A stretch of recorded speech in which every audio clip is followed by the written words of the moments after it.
Welcome. Welcome to Emory, and welcome to the 2017 Sheth Lecture in Indian Studies. My name is Philip Wainwright. I'm the Vice Provost for Global Strategy and Initiatives at Emory. In addition to welcoming you on behalf of Emory, I also do so on behalf of the Hala Institute for Global Learning, which supports an array of academic activities on campus to promote internationalization. This is one of the highlights of the year. There are a few named lectures on campus, lecture series, but none is more relevant to the area of my concern, internationalization, than the Sheth Lecture in Indian Studies. So this is a real pleasure to be here today for another in this great series. The Sheth Lecture in Indian Studies is made possible by generous support from the Sheth Family Foundation. It was established in the year 2000 and is dedicated to raising awareness to in the culture and history of India and South Asia, and to serving the Indian community in Atlanta and the Southeast. We owe a debt of gratitude to the Sheth Family Foundation, and particularly to Professor Jagdish and to Madhu Sheth, who are intimately involved in the internationalization of Emory, and in particular to the emphasis that we have on Emory's connection to India, which has been expanding very rapidly in the past decade, and even more so in the past couple of years. So I'm pleased to recognize Professor Jagdish Sheth, who is sitting up here. Please.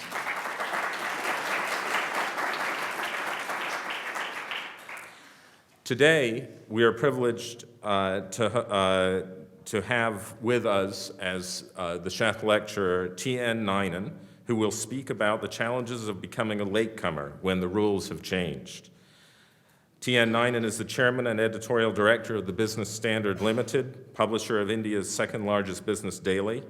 During a quarter century at the helm of different publications, he has been the editor of the Business Standard, where he was also the publisher from 1996, the Economic Times, and Business World, bringing about radical change and achieving rapid growth in all of them during his stewardship. He was also executive editor at India Today. From January 2010, Mr. Ninan has moved into non-executive roles while continuing to be a television commentator on economic and business issues. He has served as chairman or member of the governing boards of a number of nonprofit bodies and trusts in the fields of media, environment, education, and public affairs. Mr. Ninan is one of India's most respected economic editors.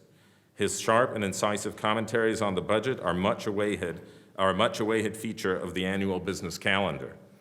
His weekly column, Weekend Ruminations, is widely read among the business community, senior economists, and economic bureaucrats alike. He has received a number of awards for his exceptional work, including the B.D. Goenka Award for Excellence in Journalism, and he regularly shares his views on current issues on national television. We are truly fortunate to have Ninan with us today. Please welcome him to the podium. Thank you.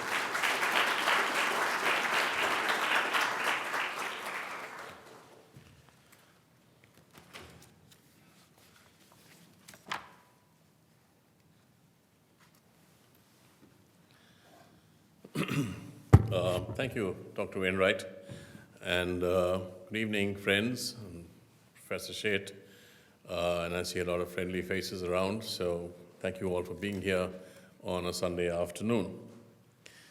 It is an honor to be asked to deliver the Sheth Lecture. Professor Sheth has many accomplishments and honors to his name for his professional work in the world of marketing ideas, as well as for his wide range of philanthropic activities. And we know that they cover a truly wide range. I don't want to go into the list of them. And sponsoring this lecture, as we've just heard, through the Hala Institute is one of them. I've read some of Professor Sheth's books, not all of them, and particularly value his work in validating the rule of three. It has near universal applicability, And when I became a journalist and publisher, trying to run a newspaper business, the rule of threes was a useful reference point, along with other insights on competition, like Michael Porter's Five Forces framework. Coming to Emory Special for me, one of my brothers, Philip Ninan, who's here, was a professor of psychiatry in the university and based here for more than 2 decades. My second brother, Abraham, is also here, and Atlanta, therefore, has been a familiar port of call.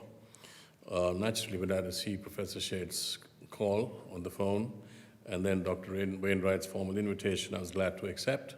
My thanks to you, Professor Sheth, and or JAG, as everyone calls him, and the Harley Institute for the opportunity to be here today. The title of my lecture is The Challenges for the Latecomer When the Rules Have Changed. The latecomer is, of course, India. And what I hope to do over the next 40 or 45 minutes is to take you through the Indian economy's quasi-contemporary journey or history, its slow start compared to East Asia's early birds, and then the belated acceleration. Almost all accounts of the country's fairly dramatic turn from spectacular non-performer to a star performer focus on the changes in domestic policy, especially the reforms that were kicked off in 1991. Such a narrative is valid, of course, but today I would like to look at East Asia's and India's similar but different track records through the prism of globalization after World War II. First, the spread of globalization itself, and now the resistance in many countries to the very idea of knitting the world economy closer together. Finally, I will try to assess India's prospects in the changed world of today. The broad story, as also outlined in my book, The Turn of the Tortoise, remains one of qualified optimism. Shakespeare said that there comes a time, tide in the affairs of men, which, taken at the flood, leads on to fortune, omitted all the voyage of their lives, is lost in shallows and in miseries. 400 years after he wrote those lines, the truth in them was borne out by the tide in the affairs of East Asia. In a world of expanding opportunities, rapid economic growth, and burgeoning trade, countries as diverse as Taiwan and Hong Kong, Singapore and South Korea prospered under the security umbrella provided by Pax Americana. These 4 tiger economies, as they were called, took advantage of the opening up of markets, as well as access to technology and international capital. They achieved rapid economic progress of a kind that had been achieved until then by only Japan. The tigers were followed in the next couple of decades by others, and I will move on to some of the slides here. That gives you a sort of timeline of when some people started as early as the 1960s, Japan was before that, and then some of the later comers in East Asia followed on, and you see the growth rates. Some achieved 10% annually, some were 8, some were 7, and then China came along, which combined both speed and scale in a way that no other country had done before then. And you can imagine a heavy-duty truck traveling at the speed of a Formula One car to know what that means. So this was a remarkable period of compressed time, created over 2 centuries by the unequal, This is a remarkable period of compressed time. The initial backdrop was provided by massive global imbalances created over 2 centuries by the unequal spread of the Industrial Revolution and then by the depredations of the colonial era. These imbalances have been substantially redressed in less than half a century. Through 4 or 5 decades, these 9 or 10 countries heralded the birth of the Asian century. And what the slide shows in current dollars is if you take GDP as it was in 1960 as 1, what those countries' GDPs have become since then. there's a whole category of superfast economies that have multiplied their GDP between 200 and 400 times in current dollars, not steady dollars, in current dollars. There's another lot which has done 100 to 200, and then the medium and the slow coaches. And India, you find, is in the medium category, and the world at the bottom is roughly the same speed as India. But this actually, and I'll come to that in a moment, is a story in two periods, 1960 to 1990, and then the subsequent period. And we will see how those periods have changed. For the period as a whole, the Indian economy has matched global growth rates. And this is not just economic size, but also countries quadrupling their share of merchandise trade in a couple of decades. China has become the world's largest exporter and manufacturer. And the people in these countries have left behind their counterparts in most other parts of the developing world, and even some parts of Europe. Singapore and Hong Kong now have higher per capita incomes than their former ruler in Great Britain.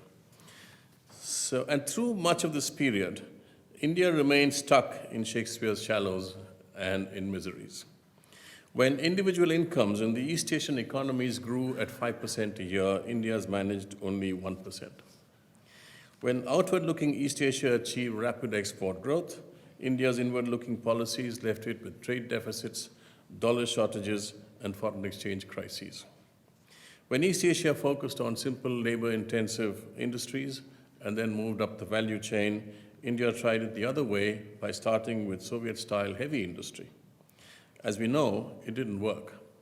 In fact, the results were nothing short of disaster. The share of industry in India's GDP is today lower than in almost any of the rapid growth economies of East Asia. And even worse, in 30 years, India's share of world GDP collapsed from 3% to 1%. So this is largely because of India's own mistakes, that India missed Shakespeare's tide. But this is very much the story of the hare and the tortoise. Counting from when India got underway with its economic reforms of 1991, it has been a somewhat unlikely success story. I don't know of anyone who would have predicted 25 years ago that laggard India would become the world's second fastest growing economy.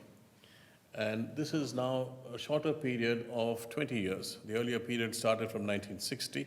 This is to count the numbers from post-economic reforms in India. And you will see that in terms of multiplying GDP from the base that existed, India has done better than everybody other than China, which of course is off the charts. But nobody else, all the East Asian countries have slowed down. And it's India that has accelerated. And the world multiplication is only 2.4 times, and India is 5.8 times. So that tells you, earlier you were down from 3% to 1%, now you're back from 1% to 3% of world GDP.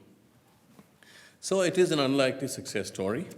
And if we don't shoot ourselves in the foot, which of course we're capable of doing, we could become the fastest growing in the foreseeable future as China slows down. Globally, as I said, our share of world GDP is back up at 3% and headed higher. A decade ago, India was the 12th largest economy, and this shows you as it's moved up the rankings in GDP. We were the 12th largest economy at the time of the global financial crisis in 2008. And this year or the next, I think it will happen this year, but in case it doesn't, it certainly should happen in 2018.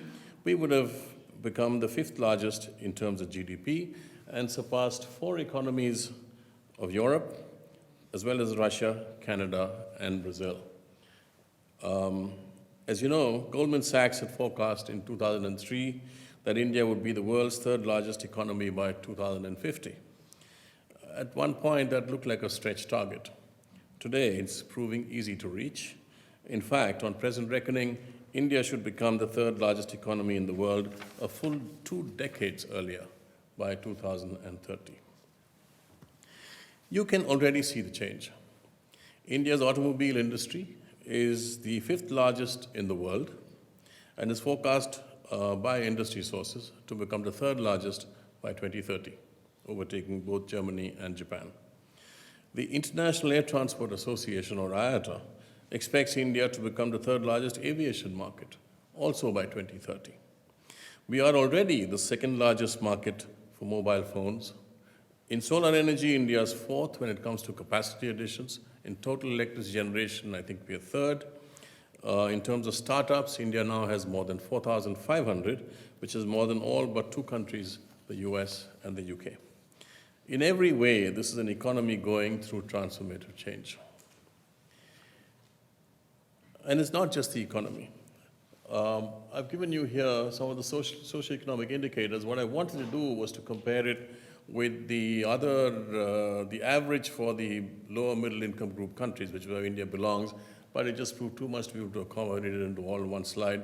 But I just want to say that for each of these indicators, if you go back 20 or 30 years, India's index was worse than it was for the average of lower middle income countries.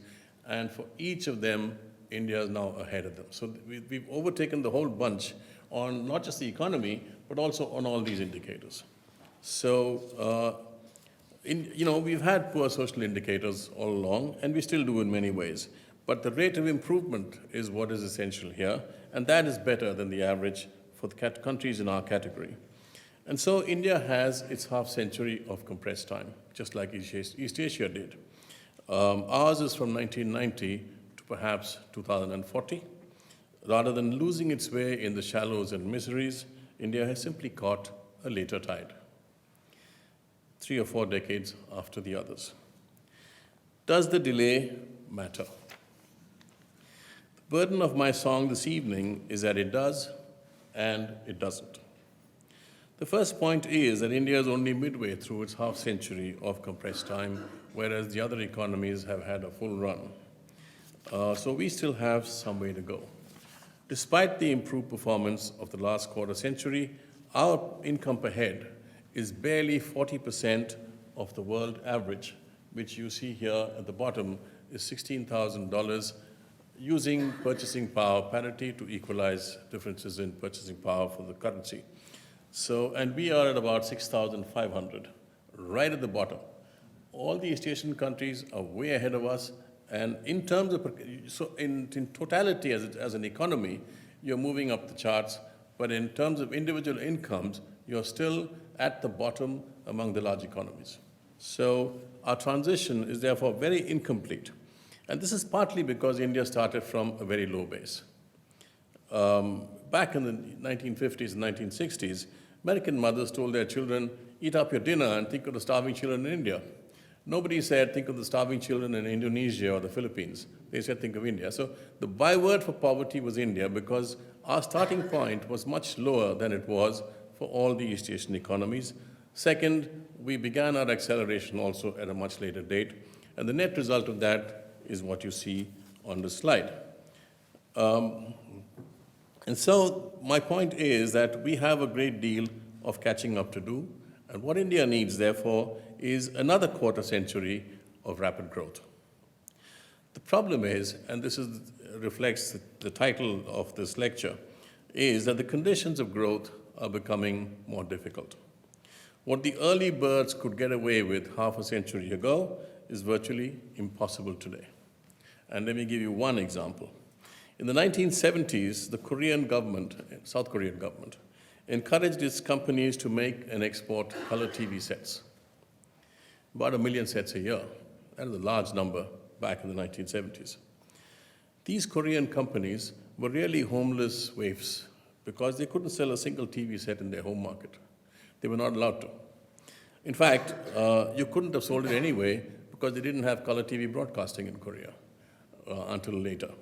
So they had to focus necessarily on export markets, and they were selling about 750,000 TV sets into the US every year, but no company in the US could sell a single TV set in Korea.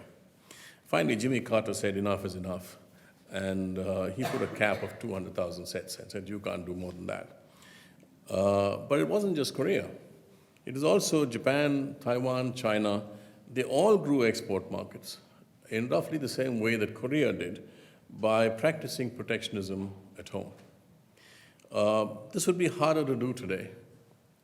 India has had its own share of one-way rules, but with a crucial difference that our focus was on developing the home market, not exports, because our focus always was on the home market. And that's because our huge population gives us a domestic base that most others don't have. And so back in the 1980s, we developed our small car industry by banning imports. And we gave special tax breaks to a Japanese company that invested in a car plant near Delhi. That is a turning point for what is today the world's fifth largest automobile industry. And could we follow that strategy today? I think the answer is no. In the late 1990s, when India dawdled on removing import controls, the US took India to the Trade Disputes Court and won. What India did in cars in the 1980s, it would like to do today in mobile phones and solar panels, most of which we import. And as I mentioned earlier, we are the second or fourth largest market for these things, but the bulk of it is imports. And we would like ideally to develop the home production base to feed the domestic market. But World Trade Organization rules come in the way. And when we've tried to do that in solar panels, the US has immediately taken us to court. So the early birds had a big advantage, or rather, they seized a big advantage. We could have seized it too. I mean, the world is as hospitable to us as to anybody else, but we didn't, for the reasons that I spelled out.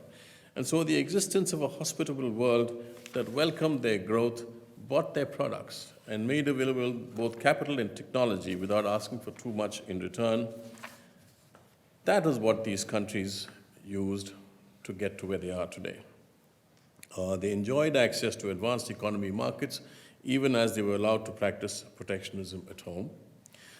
They followed mercantilist currency policies that would encourage exports and discourage imports. And when the rules on dealing with climate change were first drawn up, the developing countries were given a free pass. On almost every front, the rules of the game were geared to help the emerging economies succeed. And India could have used the same rules to benefit, but it did not. Today, India therefore has to make headway in a changed world with new rules that are being tightened further. We have to understand the context. The rules are changing because we are once again at a moment of transition in the mega story of globalization. There have been 3 periods of globalization so far that are relevant to us. Before the first, there was an even earlier one, which is when humankind first stepped out of Africa. So if we ignore that phase of globalization, then we have 3 in contemporary recorded history. The first begins with the age of discovery, made possible by the invention of a new kind of sail, a triangular sail called the latine, which allowed ships to go out onto the open seas because you could tack against the wind. And you couldn't do that before. So, ships stayed close to shore or on the smaller seas. But once you had this sail, and again, it took a few decades after sail itself was invented before the ships were built that could go out. And one result was that Europe grew closer to India with Vasco da Gama and others, and Columbus discovered you guys. So that was the age of discovery, the first phase of globalization. The second, globalization number 2, followed the Industrial Revolution and went on from about 1850 or 1860 to 1914. The first, globalization number 1, was made possible by a technological breakthrough. Globalization number 2 was made possible by a series of technological breakthroughs: the telephone, the radio, the automobile, modern chemistry. And this phase began with most economies still agrarian. If you think back at the US Civil War economy, it was basically an agrarian economy. Most economies in the world were agrarian, and so there was broadly a certain kind of equality across the world. But by the time globalization number 2 ended, the world was very sharply divided into rich and poor in half a century. And now, what globalization number 3, which started post-World War II, has done is to make the world more equal again. In the process, the center of global economic power has shifted south and east. As recently as in the year 2000, the advanced economies' share of world trade was twice that of the developing countries. Now the latter have a greater share. On world output, the advanced countries' share in 2000 was more than 3 times that of the developing countries. By 2012, that is down to 1.5 times. And the developing countries now have to be counted among the primary movers of the global economy because 2 of the 3 largest contributors to the growth of the global GDP are China and India. Third, of course, is the US. But such changes bring tensions and pressures. When you have rapid change, you have losers or people who see themselves as losers, and you have winners. And the third wave of globalization now seems to be losing momentum for exactly the same reasons that we saw a century ago at the end of globalization number 2. Countries that feel the stress of change try to roll back the tide. We see a pushback against free trade, attempts to stop immigration, changes in currency policy, higher tariffs, described a century ago as beggar thy neighbor policies, and today perhaps called my country first.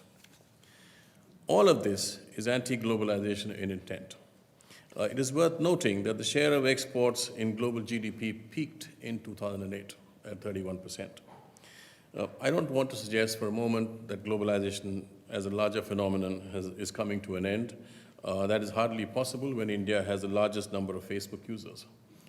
But the rules by which countries interact are certainly changing, and that's the point that I'm trying to make. This understanding of a changed global context is important because new entrants find a place in the market when trade is growing at 8% a year, as it was in the 1950s. It gets more difficult when trade is growing at just over 2% a year, as is the case now. When the economy is booming, new entrants are encouraged and facilitated. When growth slows, the same new entrants threaten existing players.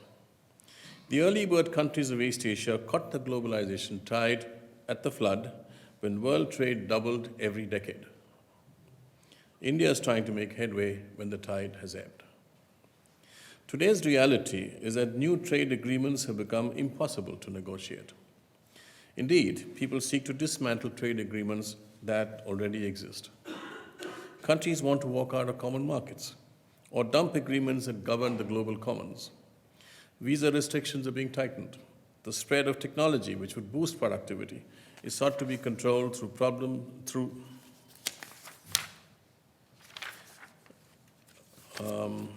more restrictive patent laws.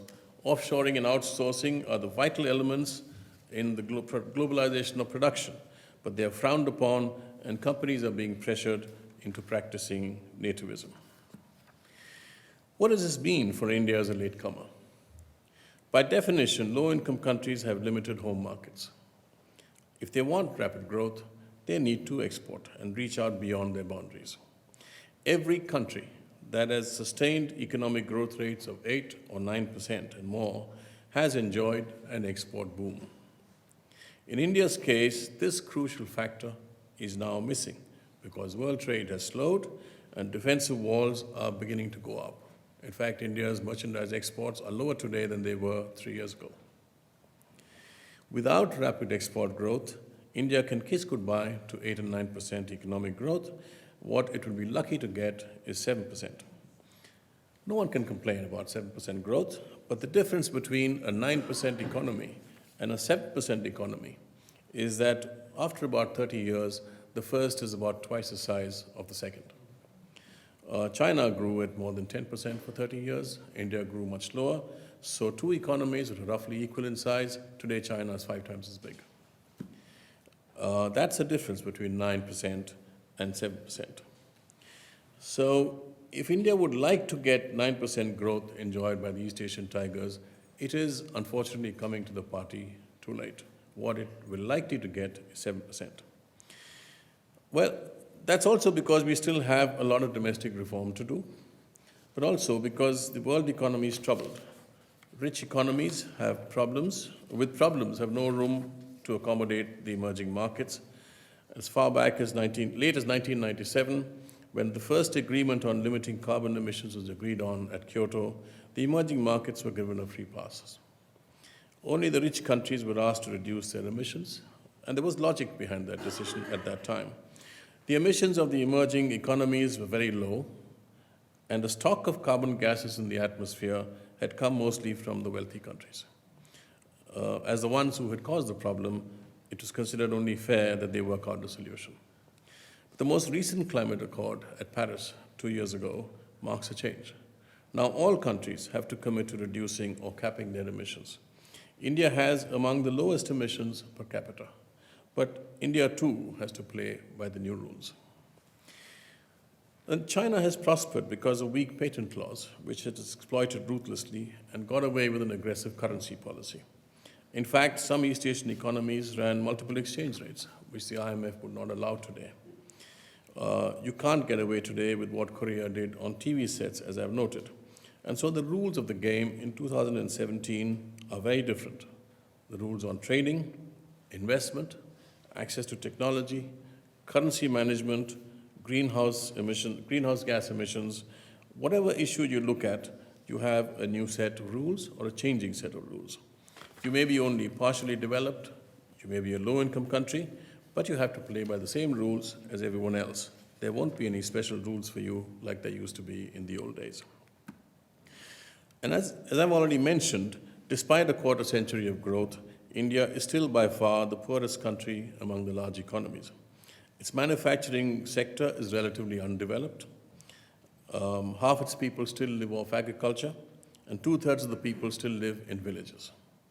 So India still has to achieve the two great transformations of the 20th century, namely urbanization and industrialization. But when the rules are being leveled for countries like China and Korea, India is bracketed with them, although, as we've seen, its per capita income is not in the same league. And let's face it, it's hard to ask for special treatment when you say that you're about to become the 5th largest economy, when you're among the top 5 emitters of greenhouse gases, and when your successful tech sector is there for all to see. What we have is a perception problem. We are seen as big and powerful, but in relative terms, we're still poor and undeveloped. Now, you could blame Jack Welch of General Electric because it was he who, on his first visit to India back in 1989, declared that China and India were the two markets of the future. The two economies were of comparable size then, and Welch's comment quickly became conventional wisdom in corporate headquarters around the world. It is true that the two countries have similarities. They're both geographically large, they both have large populations, and they're both emerging from their respective dark ages into the modern age. But the two countries have been on different trajectories and are no longer in the same ballpark. China's GDP is 5 times India's. China exports in 7 weeks what India does in a year. Trade between the two countries is skewed 5-1 in China's favor. It is a serious misreading to think of these two countries today as Asian twins. If the point isn't clear, consider Iran. Iran has 1/5 of India's GDP, just as India has 1/5 of China's. Yet no one thinks of Iran as being India's twin. So why China and India? It is especially unfair that India is being clubbed to China in climate change discussions when China's emission of greenhouse gases is about 5 times India's. Let me pause and recap the story. India began poorly in the initial decades and then did well in the next quarter century. But it is still the poorest large economy and has a long way to go. Meanwhile, the rules of the game have been changing, and further progress will be more difficult than in the past. The question that I turn to now, therefore, is what do these new emerging rules mean for India, and can India continue to prosper? First, whether India likes it or not, it has to play by the new rules, and it is doing so. We've moved several steps ahead in tackling greenhouse gas emissions, and that, I think, is now internationally recognized. Although we have a large deficit on merchandise trade, we've opened up to trade, abolished import controls, and brought effective average tariffs down to barely 2 or 3%. If the intention was to make emerging markets open to competition, then India has opened up. That may be because while the new rules on the new global situation will slow India down, they don't fundamentally change the India story. India has two massive advantages. On the consumption side, we have a domestic market of 1.3 billion people who, after 25 years of rapid growth, possess quite substantial purchasing power. On the production side, the growing size of our educated middle class offers cost and quality advantages in white-collar sectors like tech services, the pharmaceutical business, and others. The result is that we have a surplus in services trade, and also with large remittances from Indians overseas, we more than make up for the entire deficit on merchandise trade. So our external balances are doing just fine. If we talk growth, India is positioned better than the other large economies. Britain, for instance, has roughly the same GDP as India. What it does not have are 1.3 billion people with unmet needs. So India produces more than 4 times as much electricity as Britain. Yet there is low consumption per head in India. And the prospects for growth of the power sector are infinitely greater in India than in Britain. France has a slightly bigger GDP than India. But India will have more cities with a million-plus population. So while half a dozen French cities, what am I saying? France has a slightly greater GDP than India, but India will have many more million-plus cities. So while half a dozen French cities have metro rail services, India has 25 cities where metro services already exist or are planned. My point is that even if we are into a post-globalization or an anti-globalization world, India can sustain growth to a degree that is not true for most economies. We could do it when the rules are favorable, but we muffed it then. We can do it even today when the rules have changed, because overall trade remains balanced, investment is flowing in, and our sources of growth come primarily from within. It is worth noting that virtually every successful business story in India over the past quarter century has had to do with the growth of domestic demand for automobiles, airline seats, consumer goods, satellite television, mobile phones, retail banking, you can name it. Indeed, as incomes rise, the size of the middle class will balloon. We need to be clear what we mean by middle class. The category is best defined. I've lost that.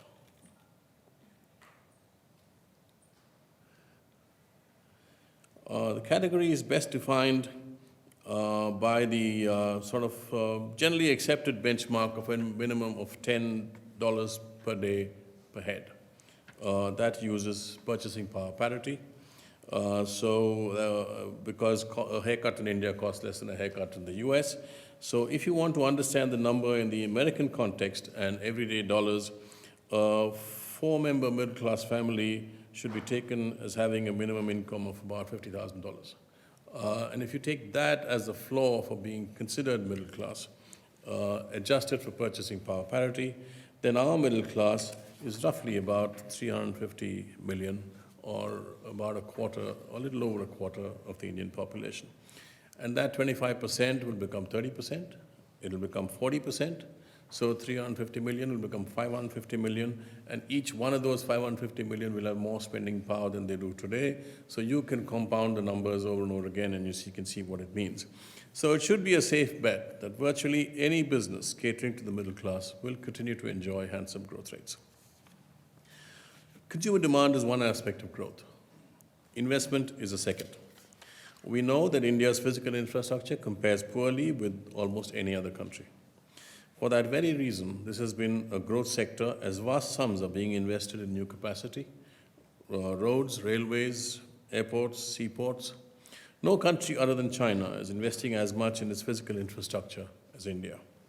Those of you who travel to Delhi or Mumbai will know that we built new airport terminals in both cities in the last 5 or 7 years. Today, both airports are short of capacity and can't handle the traffic. We need a second airport in both cities, just as we need new terminals in smaller cities where too the airports were expanded 5 or 7 years ago.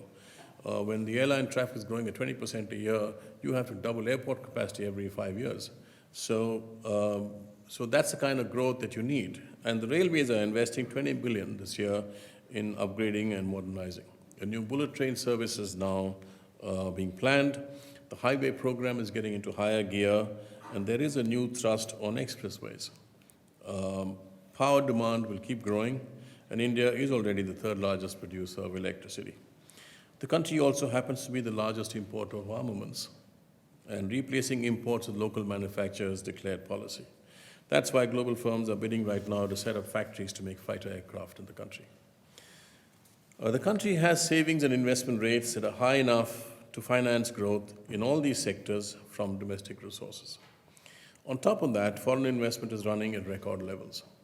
So sustaining growth over the next decade at about 7% or close to it is entirely plausible, even if other economies have slowed down, as they have in East Asia. And when commodity exporters like Russia and Brazil have seen their economies shrink over the last few years. The new and emerging rules of international business will impact what we can do, but I think it will affect India less than many other countries. You could even say the chips are still on India's side.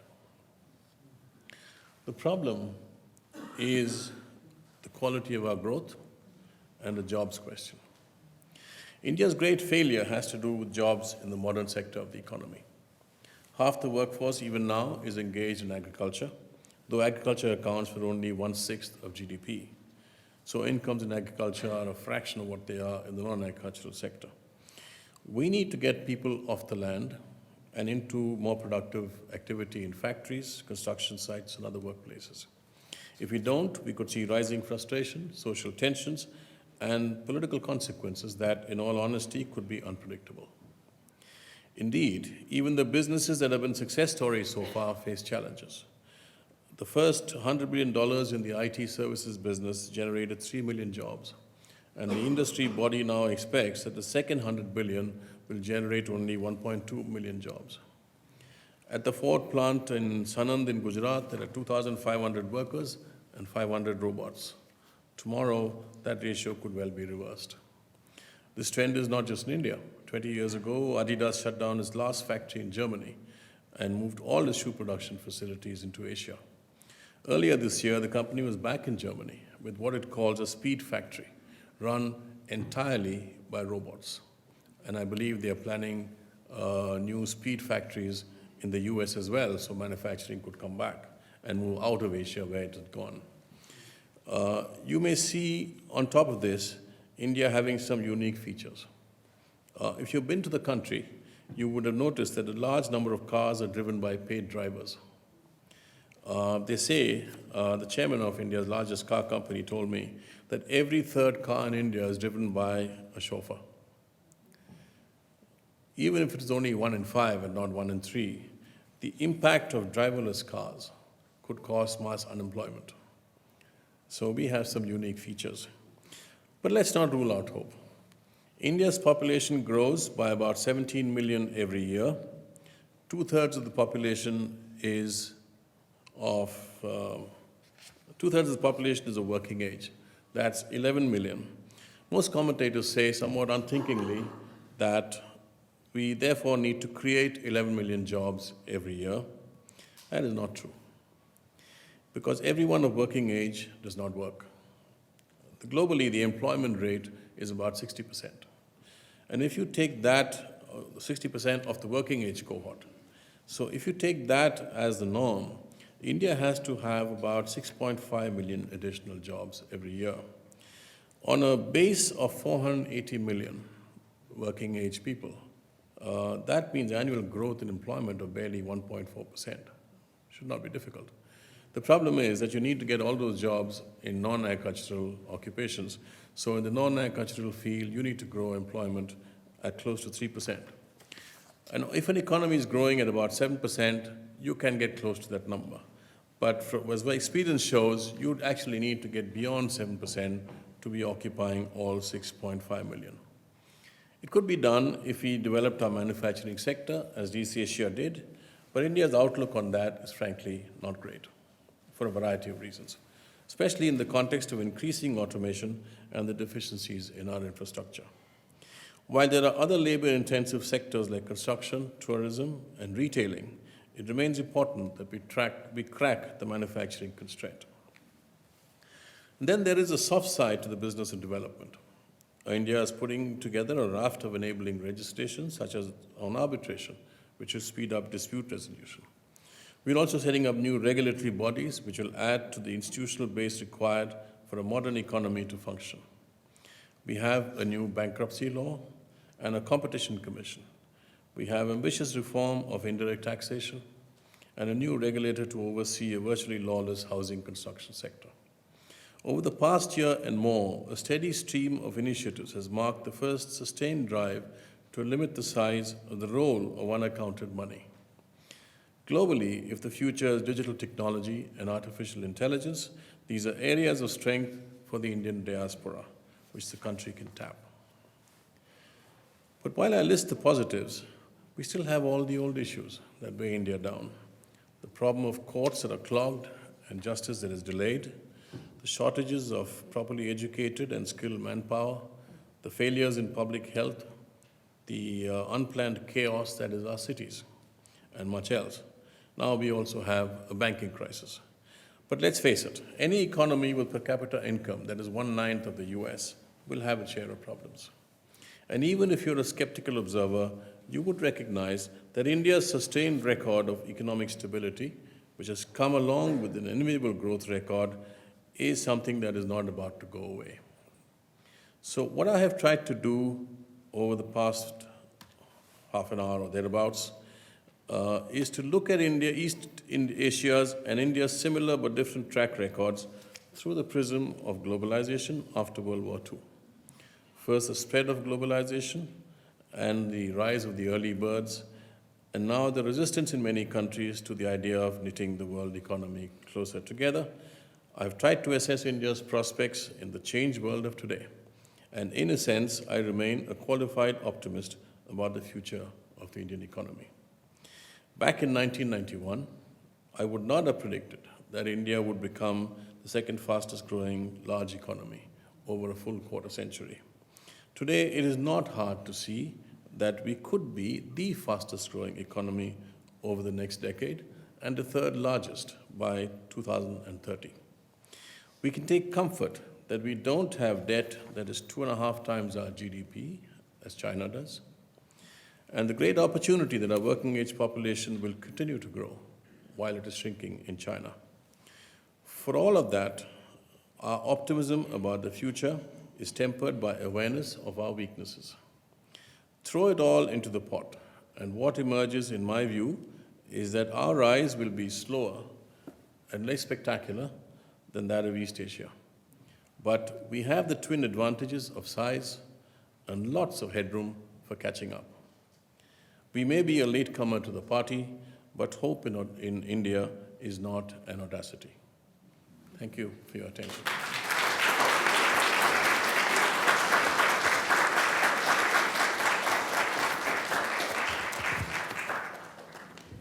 Thank you, Philip. We have time for some questions. I think there's a microphone.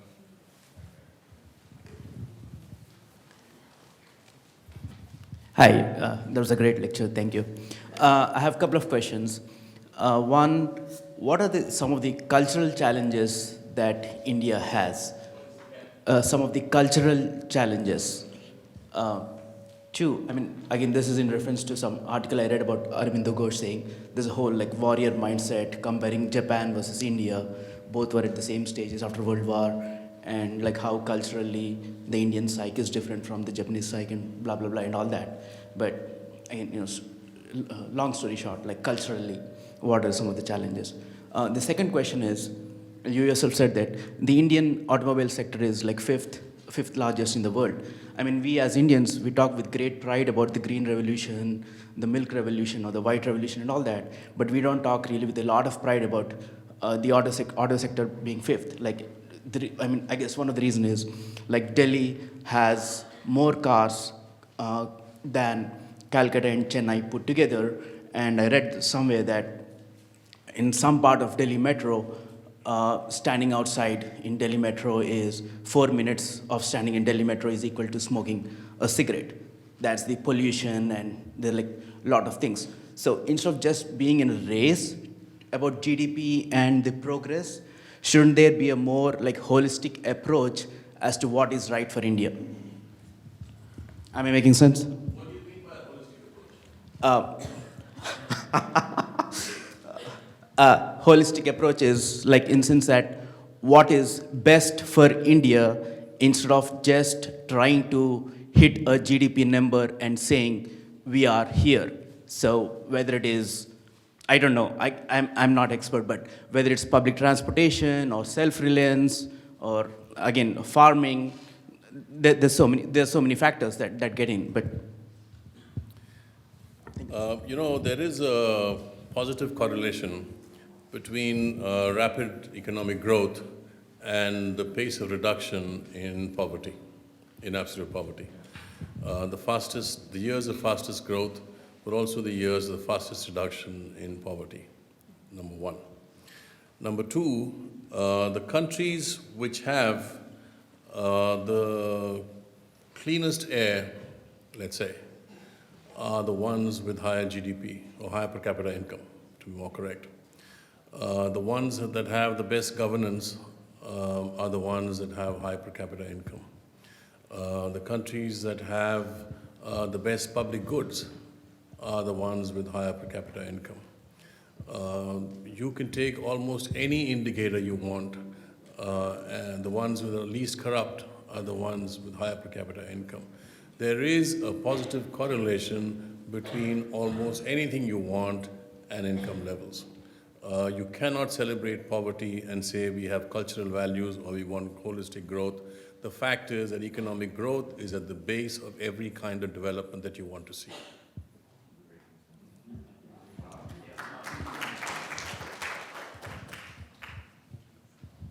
Hi, what's the role of the Indian education system in this growth? What is their responsibility and how are they helping us get to the next level?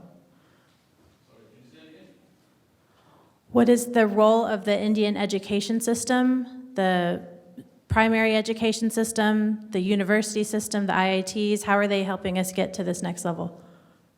What is their role? What is the state of those? Yeah, how are they helping? Or are they helping? Should they be helping? What are they doing? Okay, the dreadful.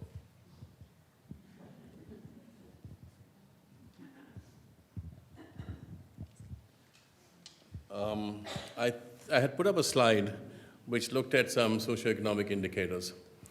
And I also mentioned that India's socioeconomic indicators are not great. But having started from a low point, the important question is, what is the rate of improvement? And is that rate of improvement faster than for most others, or slower, or at the same speed? And if you're faster than the others, then you're catching up. If you take the Millennium Development Goals, which basically encompass all these kind of issues, and you look at India's record, it isn't bad, but it isn't perfect. We hit some of those targets completely. We missed some by a small margin, and we missed some by a large margin. So whether it's, you can look at infant and child mortality, you can look at maternal health issues, you can look at literacy, you can look at a whole range of related issues. And our performance is okay.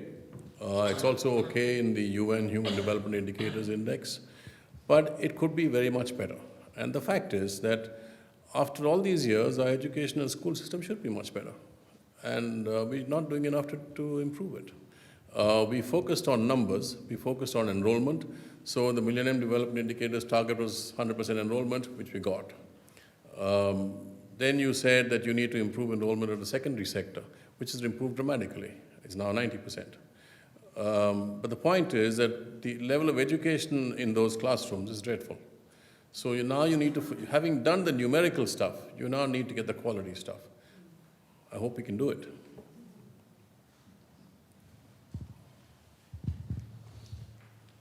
So one observation and one question. The observation is that if you look at purchasing power parity, India is already the third largest economy in the world. It's already the third largest, if you look at purchasing power parity. And given that India started 15 years later than China to open up, 1991 as opposed to 1976. By that measure, the disparity between India and China is not 5:1, but 2.5:1.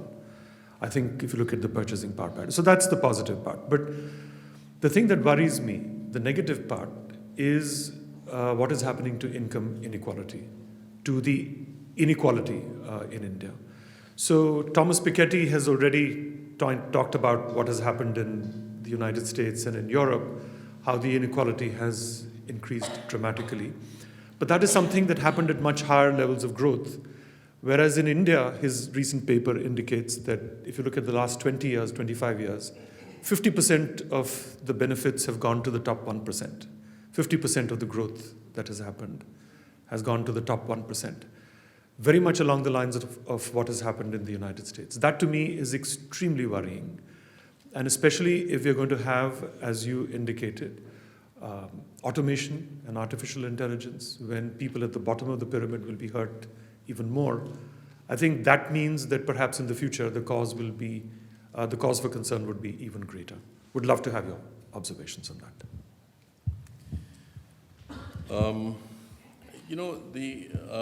The indicator you choose should depend on what you're trying to measure. If you're trying to measure relative standards of living, then purchasing power parity is the appropriate indicator. If you're trying to measure economic size and power, then you need to look at the economy in straight dollars, because the capacity to spend is what is defined in straight dollars. And if you want to look at,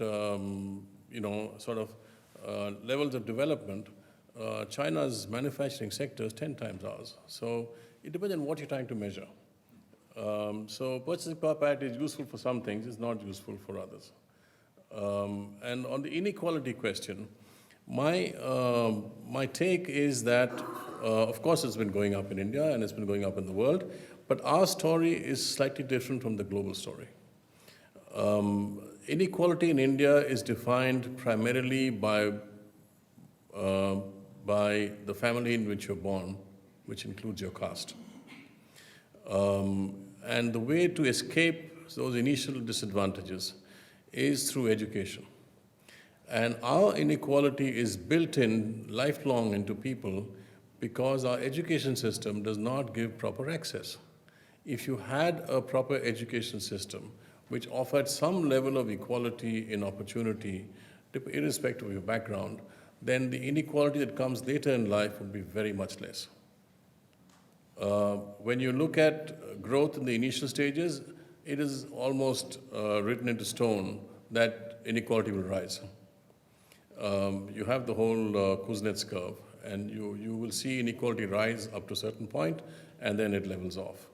So you should expect to see some rise in inequality when a poor economy starts on a growth track. But it is the access to education and public goods, like public health. People fall back into poverty with a health episode. But if you have good public health institutions, they won't fall back into poverty. They will be supported. So the issues have to do with health, education, and access to these kinds of goods.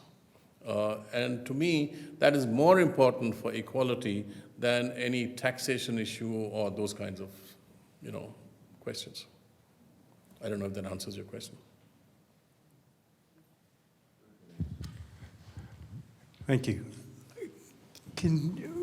What are the 3 or 4 policies that you and the editors of the Business Standard would like government to take that would accelerate growth over the medium term? Just 3. In which field? You name it. You get to choose.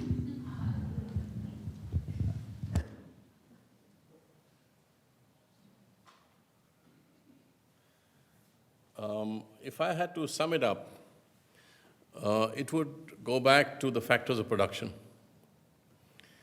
land, labor, capital, and enterprise. Our land markets are locked up in the craziest rules that you can imagine. You get all manner of distortions. Our land prices are unconscionably high. not because land is scarce, but because that is defined by the rules of the game.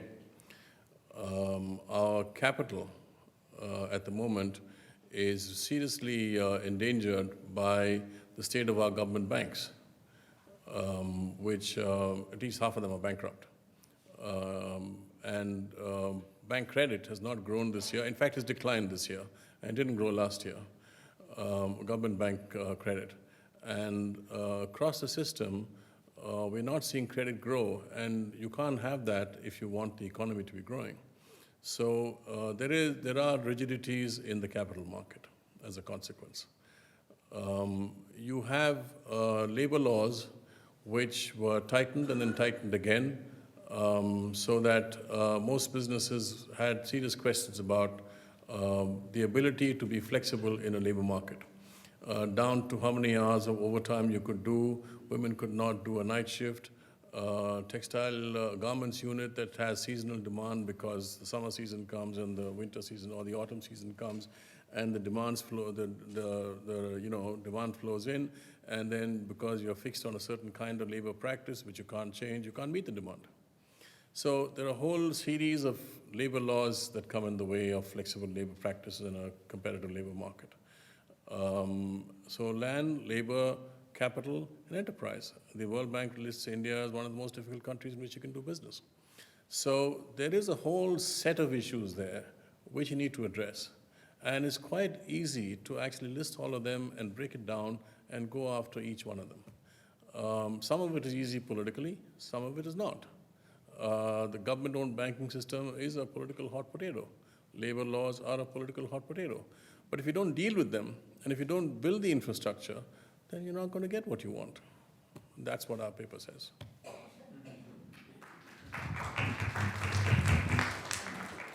Thank you, sir. First of all, thank you very much for a wonderful and a very balanced presentation of what's happening back home in India.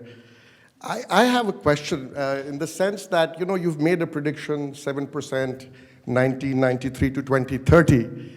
While you have presented technology as a challenge in terms of, the artificial intelligence, etc., but have you taken into account the benefits which technology is bringing us as laggards? I mean, the latecomers, rather, laggard is a bad word, as latecomers in the developmental process. And I ask you this because, we've seen the telecom revolution. I remember when I was joining the civil service, one of the reasons given that, I could get a telephone connection easily in the early 90s, and then suddenly, mobile telephony took over. I was away in India undergoing training, at IIM Ahmedabad, and we were made some presentations by a group called iSpirit, who are doing this India Stack there. Yes. And I trust their judgment, and they were talking about what's happening with India Stack in terms of, a presence-less, paperless, cashless service of delivery system, et cetera, et cetera. And these were, like, a private enterprise or private non-profit people who were presenting or giving the projections of the benefits, financial inclusion, and, the digitalization of India, which is happening. So have you taken into account that aspect? I mean, I understand that, there'll be job losses when you talk about, artificial intelligence, et cetera, coming in. But at the same time, technology is going to help us leapfrog some of our challenges. So that was my question, whether you've taken into account in that projection there. Thank you. Well, it's a good question. iSpirit makes great presentations. What they actually will end up doing, we still have to wait and see. But their basic thesis about networks and connectivity being at the heart of a whole wave of disruptions that are now coming sounds plausible and is attractive, but we have to see at what speed and level that actually happens. My own view is that it will be faster in some sectors, and technology will be disruptive. But even now, it normally takes a bank.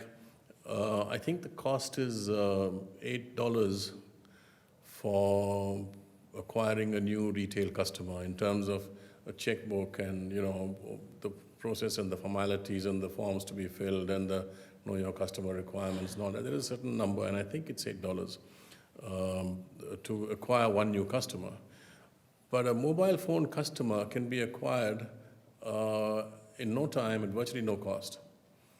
And you can do much of banking today through a mobile phone. So what is a threat to a bank? Because a company like Jio from Reliance is coming in with all the muscle of Reliance and can disrupt a great many markets, including, let's say, banking. Suddenly banks are discovering that they have to go do their business more through mobile phones than through anything else.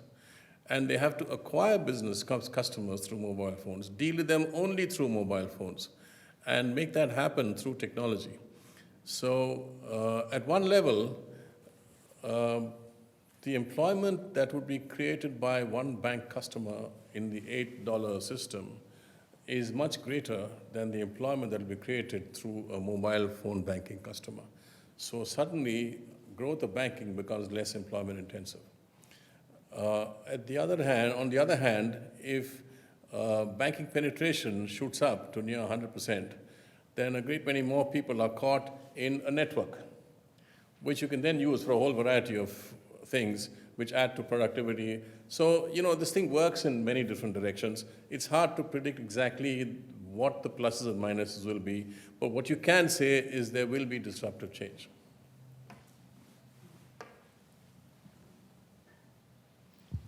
This will be the last question. Oh, never mind, it will not.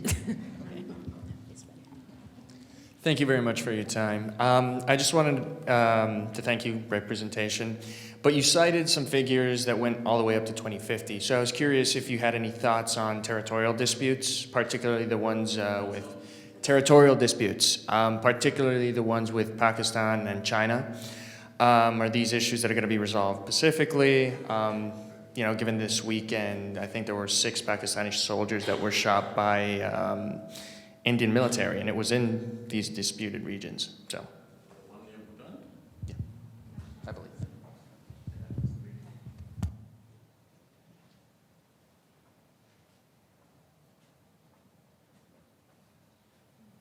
Well, I don't know if that's actually a subject for today, but since you've asked the question, let me say that we have territorial disputes with these two neighbors. In the case of Pakistan and Kashmir, the more powerful country is happy with the status quo. If the line of control were to be made into an international border, India would have no complaints. So India is not seeking to change the status quo. The country that's trying to change the state, or would like to change the status quo, is a smaller country with 1/9 or 1/10 of our economy and an even greater military imbalance, other than the fact that both are nuclear powers. If you look at the relative sizes of the two navies, for instance, there is really virtually no comparison. But for the smaller country to want to change territorial alignments is pretty much impossible unless a third party intervenes, and I don't see a third party intervening. So unless Pakistan is willing to accept the status quo, and it will continue doing what it's doing. It is not significant for us militarily. It is not significant for us economically. It is a nuisance, and it will continue to be a nuisance. That's one. There will be loss of lives, 2 today, 5 next week, all avoidable. But we've lived with it, and we'll continue to live with it. China is, of course, a more serious question because it's a more serious country. But the difference is that we have not fired a shot across disputed lines for half a century. There was one episode when there was some firing, but that is the only one. Even when there are face-offs, nobody uses a gun. They throw stones at each other. Now, and these are 2 of the 4 most powerful armies in the world.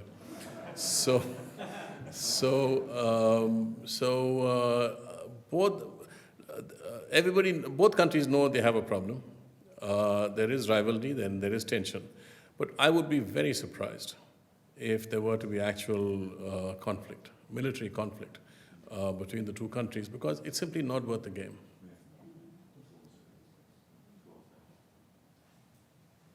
Good. That was one of my students. I have other students here from 2 different classes, one on media and politics and one on Indian politics in India. And I wanted to ask, since I had the good fortune of receiving a copy of your book a couple days ago, so I've read most of it, it's very hard for me to pick my favorite chapter, and I've got about 4 more chapters to go, but so far, the one that mentions the media is the one on cronyism and the arbitrary state. I wondered if you could make a brief comment about the role of the media, in your view, and from that chapter, but also the chapter that I haven't gotten to yet, the title of which intrigues me most is, Why is Growth or Environment a False Choice? You have a title of one chapter saying growth or environment, a false choice. And I was hoping you could give us the answer as to why, after you tell us a little bit about the media. Thank you. I've said that it's a false choice because it's possible to actually get both objectives served. If we have not done it, then there's a problem with the way we're doing it. I have looked at and in fact recommended that we measure economic growth differently from what is conventionally done.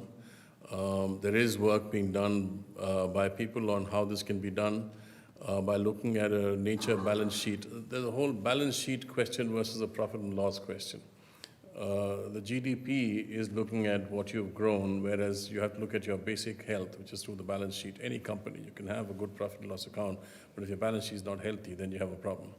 So you are drawing down on nature's balance sheet as you grow your economy. So your GDP shows growth, but if you're wasting your waters or if you're eating up your forest cover, then your nature balance sheet, and there are different kinds of balance sheets, there's a financial balance sheet, but there's also a nature balance sheet. There's a human balance sheet. So that if you draw down the nature balance sheet, then at some point it's going to hit you. It may not hit you today, but it will hit you tomorrow. And I've got a bit in the book on India's coming water crisis. Not because we don't have enough water. We have a huge monsoon that runs for 4 months. There should not be a shortage of water, but the management of water is a problem. The per head availability of water in our major cities is no less than what it is in any of your American cities. But you don't have the same water availability. So you have to look at the management of water.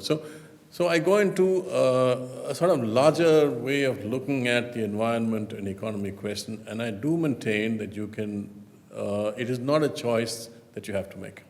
You can serve both objectives. It is possible to do it. But you have to measure it differently to be able to see what is actually being done. And that too is part of my thing. So what is the other question? On the role of the media. This is not a great story.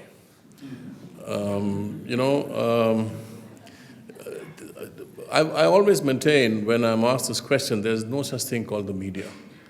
Because, you are comparing apples and oranges. Television news media is a totally different ballgame from newspapers. The ethics is different, the ethos is different, the drivers are different, and the way people behave in that media is different from the way people behave in newspapers. You wouldn't ever do in newspapers what news media does every night on television. So I would suggest to you that the television news media is a disaster zone. And the newspapers are still, by and large, a good story. Not a perfect story, but a good story.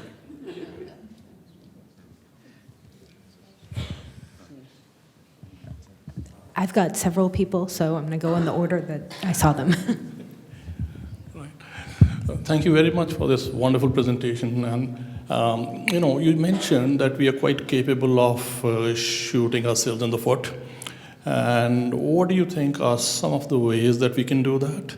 And was demonetization one of those things demonetization, did we really shoot ourselves in the foot that time, or is there some positive to that? I should have known that question would come.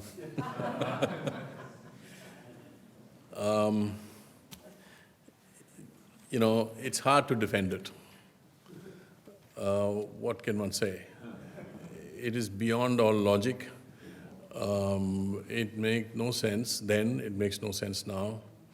Whatever its intended objectives were, and those stated objectives kept changing from week to week, not one of them has been served.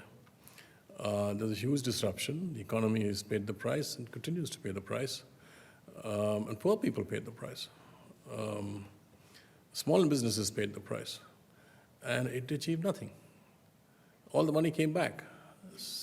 And you should have known, and everybody knew, that the bulk of unaccounted money is not held in cash. It's held in real estate, it's held in gold, it's held overseas, it's held in other forms. So to think that you can utilize cash and you deal with unaccounted money, and then there's stock and there's flow. It's unaccounted money, black money is generated every day through transactions. It's not that one day you stop it and then it's all gone for all time. It's created every day. You're dealing with a stock problem, you're not dealing with a flow problem. It's just tragic. Yes, it affected growth. Clearly, you can see it from quarter to quarter. You talked earlier about the quality of education. Can you be more specific on, from a policy level, is there a sense of urgency, just like on the quality of education? Yes. Is the government showing a sense of urgency in raising the quality of education? And the next question is, are we moving from education to how to train people to make them job readiness? Is that the next sector that the government should focus on proactively? You must be familiar with this organization called Pratham, which does an annual survey of education. Yes, as a report. In fact, let me introduce ourselves. We actually are from a non-profit organization. We actually actively support projects. In fact, one of our projects got completely adopted by the government of Karnataka. So yes, I'm very familiar with all that, yes. So the essential issue, I think it was framed very well by Abhijit Banerjee and Esther Duflo from MIT, is that we classify children by age, and you put them in classes by age groups. Whereas they come from very different home backgrounds, and their capacity to learn and absorb and the speed at which they can learn and absorb is very different. So their point was, and ASAR shows that something like half the students in class 5 can't do class 2 level maths or class 2 level comprehension. So if you can't understand what's happening in class, and the next year you're taken up to class 6 and then class 7 and 8, you're not learning anything, you're spending time in school. At some stage you'll drop out. So the point is that a kid must stay in the class, must be in the class in which it can understand what's happening, do what is required at that level before going to the next level. But our school system is simply not designed for this. You know, there's a whole mechanistic way in which people are moved up, and then you cancel all school exams and say no school must have any tests, so you can't test what a kid knows. It's just a terrible way of managing the education system. And the problem is that there was a time when people thought that the private schools are doing much better. Now, of course, the premium private schools are doing much better. But if you look at the low-cost private schools, the ASAR result is that they aren't that much better. And if you actually were to even out for home backgrounds, then there may not be that much of a difference, which is really a sort of distressing fact.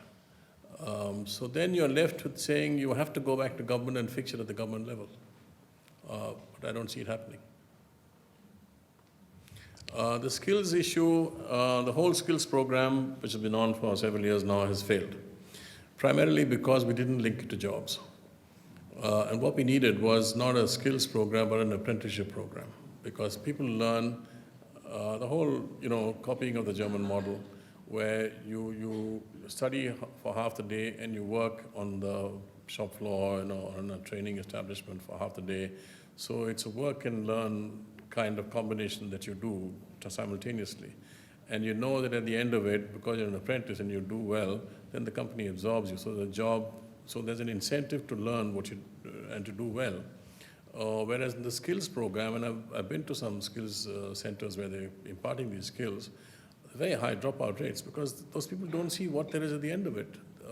Either somebody else is paying for their skill training or they're paying for the skills training. And it doesn't make any sense for them if they don't see an economic benefit at the end of it. So you have to link it to jobs. So what you need is apprenticeship. So you have to push an apprenticeship program. Now there is a new law passed on apprenticeship. So now we have to get going on it and give up the old approach on skills.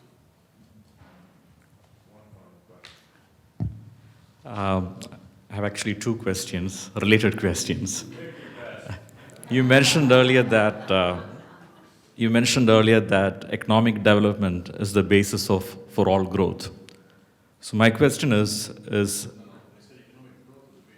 for all development. So my question is social development a byproduct or an objective? Should social development be a byproduct or the fundamental objective of economic development? If social development would mean, to use the common social development indices, like longevity, education, health indices, health and education. And if it is a fundamental objective of economic development, how would you view the social development of a state like Kerala in India, in which the state government and social movements were the primary drivers of social development?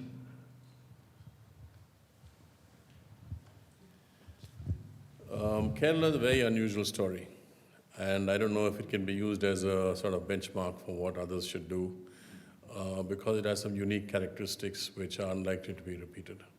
So I would actually not use Kerala as a sort of route to saying what other states should be doing. I would actually look at more likely states like Tamil Nadu, where they've actually done pretty well on a whole series of social indicators. And the state government, despite all the politics of the Dravida parties, actually seems to deliver on many fronts in a way that others find hard to do. We need to be copying best practices as much as possible. There's a lot of good stuff happening, but it doesn't, you don't copy what happens. And sometimes you can't transfer it. What works here may not work there. Gujarat has a cooperative culture which makes people, you can get an Amul and a Gujarat Milk Cooperative Federation to be successful in Gujarat. You can't make it work in Bihar because the whole ethos is different. But you can learn from some of these states. And I think some of the southern states have good stuff that you can learn from. I don't know if that answers your question, but my basic position on social development is that economic growth helps it, doesn't harm it. So. Before we turn to Provost Wainwright, I wanted to give my perspective. I'm not Indian. You might have noticed that. But I'm a professor of global business, and I came because of respect for you, a tremendous speaker, and Professor Sheth. But it's easy to hear all the problems. For instance, inequality. A lot went to the rich. But it didn't all go to the rich. Whereas in the U.S., in many ways, the rich got richer, and the median income has fallen, the middle income, et cetera.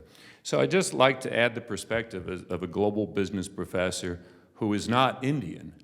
The poverty has declined dramatically, but there's still a lot of poor.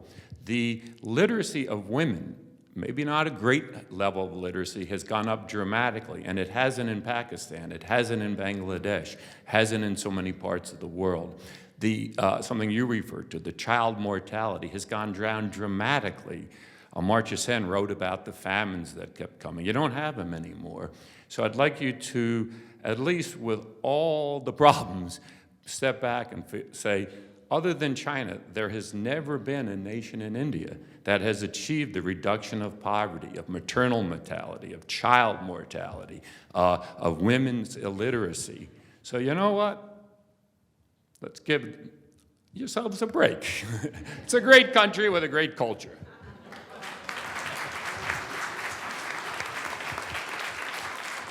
Thank you very much.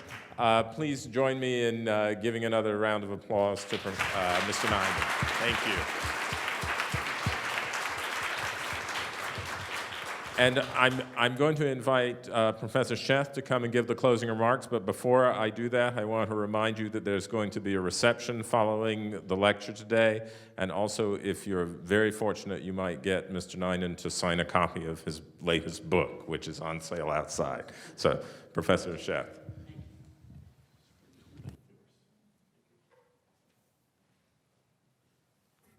Well, it's my great honor and privilege, first of all, to again thank you for coming all the way from Delhi and be our guest here, and as well as, and we make you work very hard.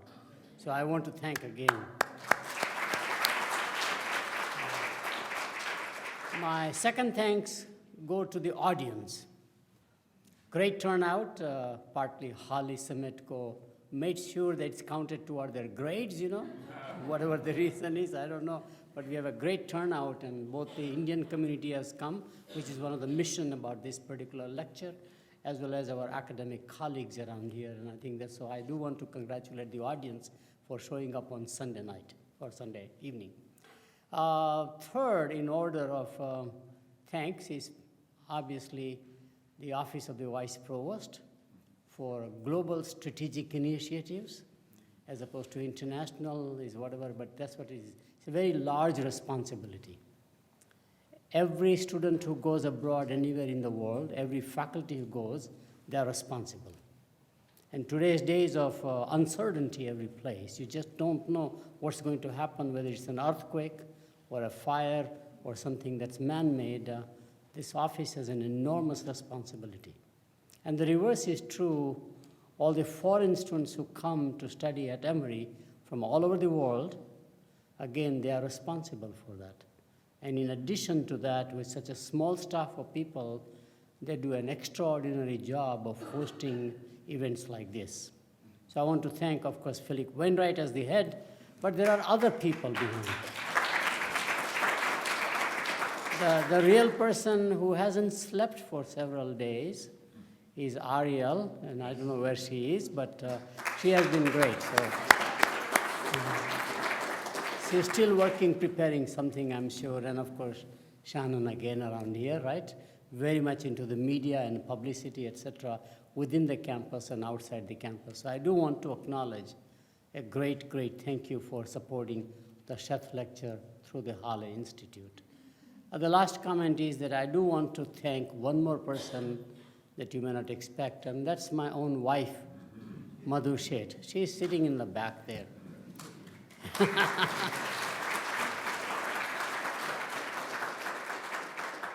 Without her support, this lecture would not have happened. As you know, there is an endowment, and therefore somebody in the family has to say it's a worthwhile cause, as opposed to family obligations, everything else. And we really have a great, great support. I find very much supportive for every initiative that I would have an interest in, especially academically, she supports. And of course, in marriage, there is a reciprocity, right? So anything she wants to do, I've learned to support, okay? But it's just great to see, and she's very much a strong volunteer in the Indian community. Most of you come from that one. Very passionate about our religion in terms of creating a community which is Jainism, supporting even education and fellowships on Jainism to students who would like to study Jainism, which we are planning out pretty much. So her passion also is satisfied. And we hope that our children and grandchildren will absolutely have the same spirit of giving back. We all are so grateful of what this nation allows us to achieve. Our potential is got out. Giving back to the community is very important. And I learned that giving back while you're alive is more joyful than after you are dead anyhow. So again, thank you very much for coming. My pleasure. Thank you.